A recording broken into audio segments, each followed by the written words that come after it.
Hello बच्चों, स्वागत है आपका महामना एकेडमी के इस लर्निंग प्लेटफॉर्म पे। एक इम्पॉर्टेंट न्यूज है। क्या है कि फेज़ 2 जो CSAS पोर्टल है DU का, उसका ओपन हो चुका है। फेज़ 2 चल रहा है। फेज़ 2 का मतलब क्या है, इसमें प्रेफरेंस भरा जाता है कि आपको कौन सा कॉलेज, आपके नंबर के हिसाब से, आप जितना नंबर आपने पाया हुआ है। मान लीजिए ऐसा नहीं है कि बहुत कम, आप पता चला परसेंटाइल आपका 75-80 है और आप चाह रहे हैं कि आपको हंसराज मिल जाए, तो ऐसा नहीं होगा। तो उसके लिए क्या है कि पोर्टल जो फेज़ 2 होता है इसका, वो ओपन हो चुका है। फेज 2 होने का क्या मतलब है? अब देखिए, फेज 1 में क्या हुआ कि आप DU के लिए अप्लाई करना चाह रहे हैं तो उसके लिए रजिस्ट्रेशन करिए। उसका एक फीस अमाउंट है, वो आप पे कर दीजिए कि इतना है भाई, हम ये फीस लग रहा है।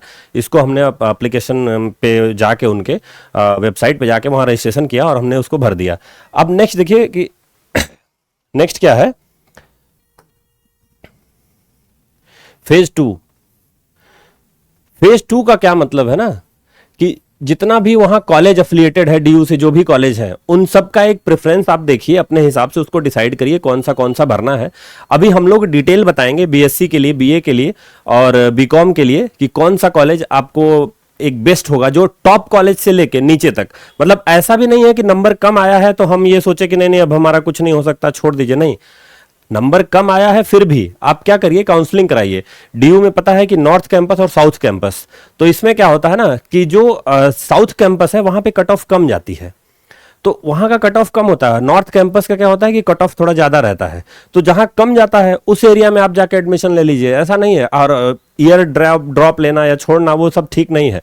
और जब भी आपको मार्कशीट या डिग्री कहीं मिलेगी ना, जैसे BHU में जिसका एडमिशन होता है, उनको ऐसा नहीं कि अगर मान लीजिए आपको DAV मिल गया या RGSC मिल गया, तो ऐसा नहीं है कि आपकी डिग्री पे लिखा होगा कि आप RGSC से पढ़े हैं। डिग्री पे आपके यही लिखा होगा बनारस हिंदू यूनिवर्सिटी के छात्र रहे हैं, है ना।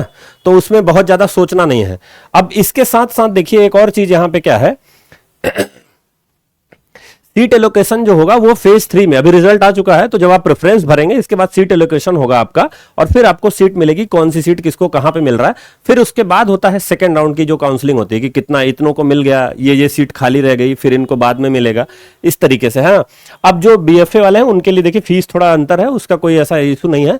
और इसके बाद जो प्रेफरेंस आपका है वो कैसे भरना है, क्या करना है, उसका डिटेल वीडियो अभी हम लोग फिर से देंगे। उस पे आप लोग देखिए उसको और इत्मीनान से एकदम भरिए, उसमें कोई गलती मत करिएगा। इवन आपको बता दें कि 150, 200, 250 नंबर पे अच्छे अच्छे कॉलेज लोगों को मिले हैं। पिछले जो रिकॉर्ड रहा है पिछला, उसके साथ हम आपको दिखाएंगे कि देखिए इस कॉलेज में इतने नंबर पे इस बार यहां पे एडमिशन हुआ है। ऐसा नहीं है कि नहीं मिलेगा उस पर कुछ भी।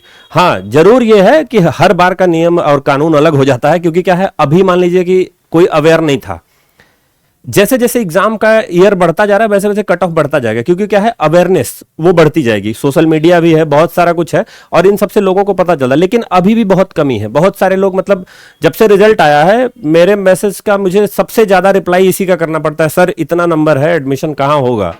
सबसे ज्यादा हमको इसका रिप्लाई करना होता है।